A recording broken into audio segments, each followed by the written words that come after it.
Praise the lord. ఈరోజు దేవుని వాగ్దానము, నేను మొదటివాడను కడపటివాడను, జీవించువాడను, మృతుడనైతిని గాని ఇదిగో యుగయుగములు సజీవుడనై ఉన్నాను. ప్రకటన గ్రంథము 1వ అధ్యాయము 18వ వచనము.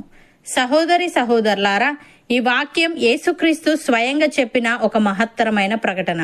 ఇక్కడ యేసు తాను మొదటివాడనని కడపటివాడనని ప్రకటిస్తున్నాడు. ఇది ఆయన శాశ్వత స్వభావాన్ని మరియు ఆయన కాలానికి అతీతమైన వాడని తెలియజేస్తుంది.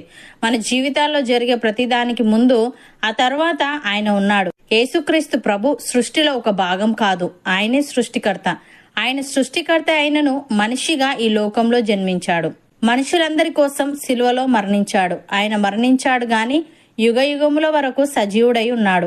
ఇది చారిత్రాత్మక వాస్తవం. యేసు శిలువపై మరణించాడు, సమాధి చేయబడ్డాడు, కానీ ఆయన అక్కడ లేడు.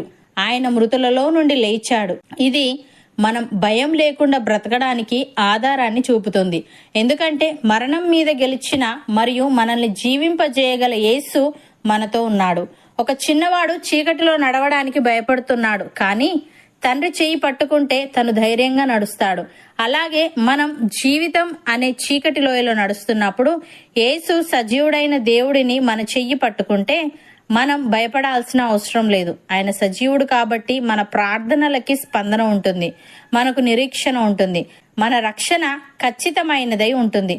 భక్తుడు ఈ విధంగా అంటున్నాడు, యేసుక్రీస్తు నిరంతరము ఉన్నవాడు గనుక మార్పులేని యాజకత్వము కలిగిన వాడాయను. ఈయన తన ద్వారా దేవుని యొద్దకు వచ్చువారి పక్షమున విజ్ఞాపనము చేయుటకు నిరంతరము జీవించుచున్నాడు గనుక వారిని సంపూర్ణముగా రక్షించుటకు శక్తిమంతుడై ఉన్నాడు. పవిత్రుడును, నిర్దోషియు, నిష్కల్మషుడును, పాపులలో చేరక ప్రత్యేకముగా ఉన్నవాడును, ఆకాశ మండలము కంటే మిక్కిలి హెచ్చైన వాడునైన ఇట్టి ప్రధాన యాజకుడు మనకు సరిపోయినవాడు అని. ప్రియులారా, మనము క్రీస్తుతో కూడా చనిపోయిన ఎడల మృతులలో నుండి లేచిన క్రీస్తు ఇకను చనిపోడనియు, మరణమునకు ఇకను ఆయన మీద ప్రభుత్వము లేదనియు ఎరిగి ఆయనతో కూడా జీవించదుమని నమ్ముచున్నాము. ఏలయనగా ఆయన చనిపోవుట చూడగా పాపము విషయమై ఒక్కమారే చనిపోయేను గాని ఆయన జీవించుట చూడగా దేవుని విషయమై జీవించుచున్నాడు.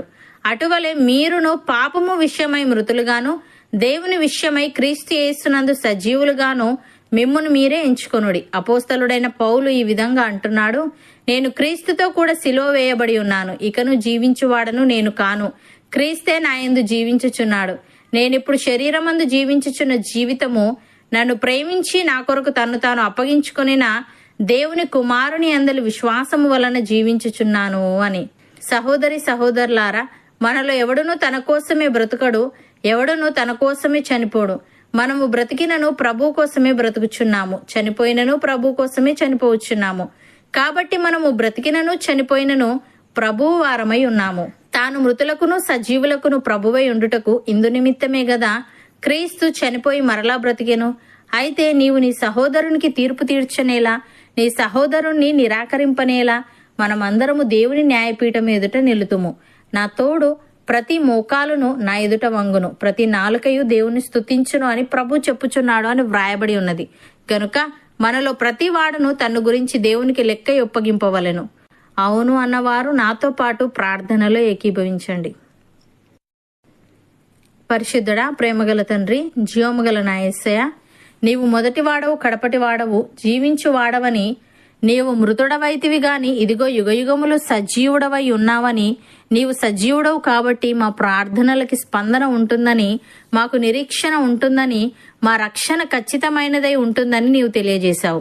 దేవా, మేము నీతో కూడా చనిపోయిన ఎడల మృతులలో నుండి లేచిన నీవు ఇకను చనిపోవనియు, మరణమునకు ఇకను నీ మీద ప్రభుత్వము లేదనియు ఎరిగి నీతో కూడా జీవించుదుమని నమ్మేవారముగా ఉండుటకు సహాయము దయచేయమని, నీవు చనిపోవుట చూడగా పాపము విషయమై ఒక్కమారే చనిపోయావు గాని నీవు జీవించుట చూడగా దేవుని విషయమై జీవించుచున్నావు గనుక అటువలనే మేమును పాపము విషయమై మృతులముగాను, దేవుని విషయమై నీ యందు సజీవులముగాను మమ్మును మేమే ఎంచుకునే వారముగా ఉండుటకు కృపచూపమని, నీ యందలి విశ్వాసము వలన జీవించే ఆత్మీయత మాలో ప్రతి ఒక్కరికి నీవే అనుగ్రహించమని యేసుక్రీస్తు నామమున ప్రార్థిస్తున్నాము తండ్రి. ఆమెన్.